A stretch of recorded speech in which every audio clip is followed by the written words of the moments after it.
नमस्कार दोस्तों, सलाम आदाब सत श्री अकाल दोस्तों। मैं आसिफ खान एक बार फिर से स्वागत करता हूं आपके अपने YouTube चैनल ईटेक कंप्यूटर एजुकेशन में।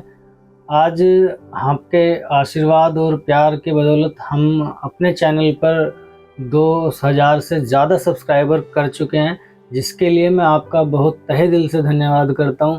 और आपका प्यार यूं ही बना रहे, मैं ऐसी उम्मीद और आशा आप लोगों से करता हूं। आशा करता हूं कि आपको हमारी वीडियो भी ये सारी समझ में आ रही होंगी। हम स्टेप बाय स्टेप हर एक कोर्स की, पहले बेसिक चला था, आज के अब टैली वगैरह, ये सारी चीज़ें हमारे स्टेप बाय स्टेप चल रहे हैं। इस टैली के अंदर भी हम अब तक जितने भी अकाउंटिंग वाउचर्स या जितने भी एंट्रीज, जीएसटी एंट्रीज या फिर जर्नल एंट्रीज, ये सारी एंट्री हमने की हैं। आज उसी के बेस पे मैं एक वीडियो आपके बीच में लेके आने वाला हूँ, जिसका नाम रखेंगे हम जीएसटी की एंट्री किस प्रकार से हम इस सिस्टम में करते हैं। जीएसटी होता क्या है, जीएसटी का मेन मोटिव क्या है। जैसे कि मैं आपको बताना चाहूँगा कि जीएसटी एक हमारा गुड्स एंड सर्विस टैक्स है, जो उसका जीएसटी का पूरा नाम है। लेकिन जीएसटी को लागू कब किया गया था, इसका मैं आपको बताना चाहूँगा, क्योंकि ये हमें बेसिक नॉलेज होती है, ये हमें पता होना बहुत ज़्यादा ज़रूरी होता है। इसका हम काम कैसे करते हैं, टैली के अंदर इसका अकाउंटिंग सेक्शन कैसा होता है, या अकाउंटिंग एंड इक्वेशन किस तरीके से हम इसमें बनाते हैं, स्टेचुटरी रिपोर्ट किस तरह से निकालते हैं, वो सारी चीज़ें हमें इन चीज़ों को सीखने को मिलेंगी। तो जैसे कि मैं बात कर रहा था टैली की, और जीएसटी हमारा 29 मार्च 2017 को पारित किया गया था, लेकिन इसको लागू अपने देश में, भारत में 30 जुलाई को कर दिया गया था। ठीक है, 30 जुलाई 2017 में इसको लागू होने के बाद में ये टैक्स एक ऐसा टैक्स था जो वन नेशन वन टैक्स के नाम से जाना गया था। मतलब पूरे भारत में हर एक, जितने भी सारी सुविधाएं थी, जितने भी कर थे, उन सब को, वो टोटल 17 टैक्स ऐसे थे हमारे, जो हर एक डिपार्टमेंट पे अलग अलग तरीके से लगाए जाते थे। वो सारे टैक्सों के बदले इन्होंने एक कर लागू कर दिया, एक टैक्स लागू कर दिया, जिसका नाम रख दिया जीएसटी। आज हम उसी के बारे में बात करना चाह रहे हैं कि हम इस टैक्स को किस तरह से लगाते हैं। जो हम जितनी भी सर्विस या जितने भी अकाउंटिंग के फीचर्स के अंदर हम इनको यूज़ करते हैं, इनका हम मतलब क्या होता है, किस ऑप्शन को हम कब यूज़ करना चाहते हैं, कब करना चाहिए, ये सारी चीज़ें हम आज की इस वीडियोज़ में क्लियर करेंगे।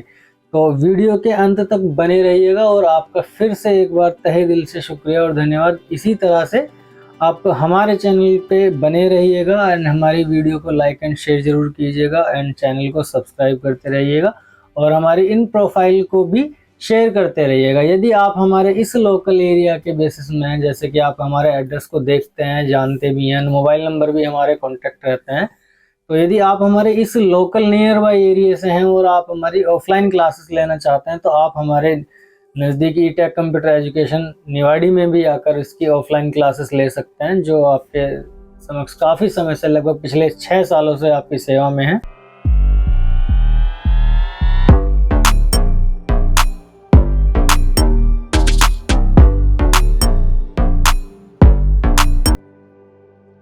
हेलो जी हाँ दोस्तों, जैसे कि आप देख रहे हैं, यहाँ पे हम अपनी स्क्रीन पर आ चुके हैं। अगर हमने किसी भी अपनी कंपनी का या टैली का हमने एक वर्जन चेक करना है या ईयर चेक करना है, तो हम उसको किस तरह से करेंगे, वो सारी चीज़ें हमारी यहाँ पे देखने को मिलेंगी। अब जैसे कि यहाँ पे देख रहे हो आप, यहाँ पे हमारा वर्जन का नाम भी दिख रहा है, और इसकी शॉर्टकट की भी दिख रही है। अगर हम Ctrl+Alt+T दबाएंगे तो हमारा वर्जन भी दिख जाएगा। ठीक है, अगर हम बैक कर लेते हैं वापस, इसको क्लोज करके यहाँ आ जाते हैं मेन पे। अब यहाँ पे हमने अगर कंपनी बनानी है तो हमने Alt F3 का यूज़ करेंगे, क्रिएट कंपनी पे जाएंगे, और वो सारी डिटेल हम यहाँ पे इजीली फिल करेंगे जो हमारी इस ऑप्शन के अंदर आती है। सारा का सारा डेटा हम फिल कर लेंगे, लेकिन हमने ऑलरेडी कंपनी यहाँ बनाई हुई है, तो हम उस कंपनी की डिटेल चेक कर लेते हैं। ऑल्टर में जाके ये सारी डिटेल हमने यहाँ पे मिल जाएंगी। फाइनेंशियल ईयर वगैरह जो भी है वो हमने आपको बताया था कि फाइनेंशियल ईयर 1 अप्रैल से लेकर 31 मार्च तक के लिए होती है। अब यहाँ पे आप देख रहे होंगे कि जब हमने कंपनी बना लिया है, तो अब हम यहाँ पे इसमें जीएसटी की एंट्री किस तरह से करेंगे, या जीएसटी टैक्स को अनेबल किस तरह से करेंगे, या फिर किसी भी अदर टैक्स को अनेबल कैसे करेंगे। तो यहाँ पे फीचर्स होते हैं कंपनी के टैली के अंदर, जैसे कि यहाँ आप देख रहे होंगे सारी की सारी चीज़ें, ये अलग अलग ऑप्शंस हैं। और यहाँ पे भी हमने एक पैनल दिया हुआ है। तो यहाँ पे जो ये फीचर्स है, ये चीज़ हमने ओपन करनी है, इसकी शॉर्टकट की होती है F11। ये सारी चीज़ें आपको दिख जाती हैं यहाँ पे F11 या F2 F3, मतलब किस की से हम किस ऑप्शन में जा सकते हैं। तो यहाँ पे आप देख रहे होंगे, अगर हम फीचर्स पे जाके अकाउंटिंग एंड इक्वेशन में जाएँ, जैसे कि यहाँ पे जाने स्टेचुरी एंड टैक्सेशन में, तो भी आप उसी जगह पहुँच जाएंगे। लेकिन अगर आप ई से जाना चाहते हैं तो आप F11 F3 प्रेस कीजिएगा जब, तो आप इस ऑप्शन पे आ जाएंगे और यहाँ पे आपने GST टैक्स को अनेबल करना होगा। इस तरह से ये हमारा ऑप्शन खुल जाएगा GST के लिए। अगर हम GST से अलग किसी भी ऑप्शन को इस तरह से ओपन करना चाहेंगे तो वो हमने यस करना ही करना होगा, तभी वो अनेबल होगा। बिना उसके अनेबल के बात नहीं बनेगी। ठीक है, इसको हमने यस किया, डिटेल हमने इसकी ओपन कर लेते हैं। जैसे कि आप यहाँ देख रहे होंगे कि GST की डिटेल्स ओपन हो रही है। अब इन डिटेल्स का क्या मतलब होता है, इनको हमने किस ऑप्शन को यस करना है, किसको नहीं करना, अगर किसी को नो करना है तो ऐसी किस कंडीशन में उसको नो करना है, हमने वो सारी चीज़ें आपको यहाँ देखने को मिलेंगी। तो यहाँ पे GST की डिटेल्स, मतलब GST का रजिस्ट्रेशन जहाँ हुआ है उसकी डिटेल्स यहाँ पे फिल करनी है, या हम बिजनेस जिस स्टेट के अंदर कर रहे हैं उसकी डिटेल्स यहाँ फिल करनी है। यहाँ पे आप देख रहे हैं कि उत्तर प्रदेश आ रहा है, तो हमने उत्तर प्रदेश के अंदर रजिस्ट्रेशन किया था। सेकंड ऑप्शन आ जाता है रजिस्ट्रेशन टाइप। GST के रजिस्ट्रेशन दो प्रकार से होते हैं, एक कंपोजिशन एक रेगुलर।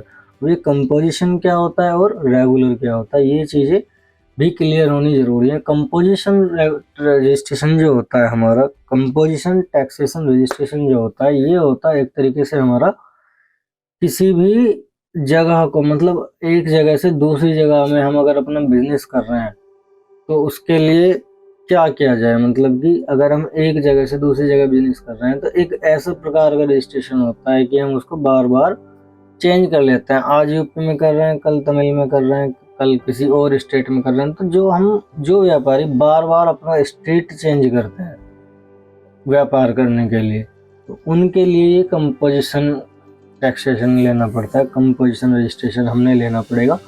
रेगुलर होता क्या है कि रेगुलर होता है कम्प्लीटली एक ही स्टेट में रजिस्ट्रेशन करना। अगर हम एक ही स्टेट के अंदर व्यापार कर रहे हैं तो हम इसी रेगुलर वाले ऑप्शन से रजिस्ट्रेशन करेंगे। रेगुलर का मतलब ही यही होता है कि हम एक ही व्यापार को, या व्यापार कोई भी हो, उसको हम एक ही स्टेट में कर रहे हैं और लंबे समय तक उसी में ही करते रहेंगे। तो जो परमानेंट वाले होते हैं उनको रेगुलर, अदरवाइज कंपोजिशन। फिर आ जाते हैं नेक्स्ट।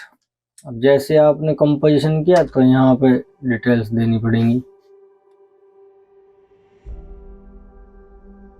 ठीक है, आप इसको नो ही रखते हैं यहाँ पे। फिर ये SSC of the other territory, क्या किसी अदर टेरिटरी में भी रजिस्ट्रेशन है तो उसको यस करना पड़ेगा। टेरिटरी मतलब जैसे हमारी टेरिटरी दिल्ली लग जाती है तो ठीक है। फिर GST कब से एप्लीकेबल करना है, GST का नंबर क्या है। अब GST जो फिल करेंगे वो क्वार्टरली करेंगे या मंथली करेंगे। देन ई-वे बिल एप्लीकेबल रखेंगे या नहीं रखेंगे। ई-वे बिल का मतलब क्या होता है, ई-वे बिल 50,000 की वैल्यू से ऊपर के लिए होता है कि अगर हम किसी भी पार्टी को पेमेंट माल दे रहे हैं और हमारा गुड्स की वैल्यू 50,000 से ऊपर है तो हमारा राइट्स बनता है कि हम उसको ई-वे बिल दें, ताकि उसकी गवर्नमेंट टैक्स की रसीद या जैसे पकड़ लेते हैं पुलिस वाले, वो सब चीज़ें ना कर पाए। तो इसको हम नो रखेंगे। नो रखने के बाद में हम डिटेल्स और बाकी के एडवांस रिसिप्ट ऑन करेंगे। लाइबिलिटीज़, चार्जेस, GST डिटेल को यस करना है कि नहीं करना, क्लासिफिकेशन को यस करना है कि नहीं करना, ये सारी डिटेलें हम ओपन करके सेव करके इसको रख सकते हैं। ठीक है, अब इसको सेव करने के लिए Ctrl+A कर देंगे और यहाँ से हम अपने बाहर आ जाएंगे और वापस से ALC में आ जाएंगे। ALC प्रेस करते हैं आप लेजर में आ जाएंगे, लेकिन हमने वाउचर्स के अंदर एंट्री करनी है तो हम यहाँ वाउचर्स के अंदर आके मिलते हैं। ठीक है दोस्तों, ये आज मैंने आपको बता दिया कि टैक्सेशन ऑन किस तरह से कर सकते हैं, किसी भी टैक्स को अनेबल किस तरह से करना है। तो आगे आने वाली वीडियो में GST की एंट्री किस प्रकार से चढ़ानी है वो मैं आपको बताऊंगा। वीडियो को अंत तक देखने के लिए धन्यवाद। आपका दिन शुभ हो। वीडियो को लाइक एंड शेयर जरूर कीजिए।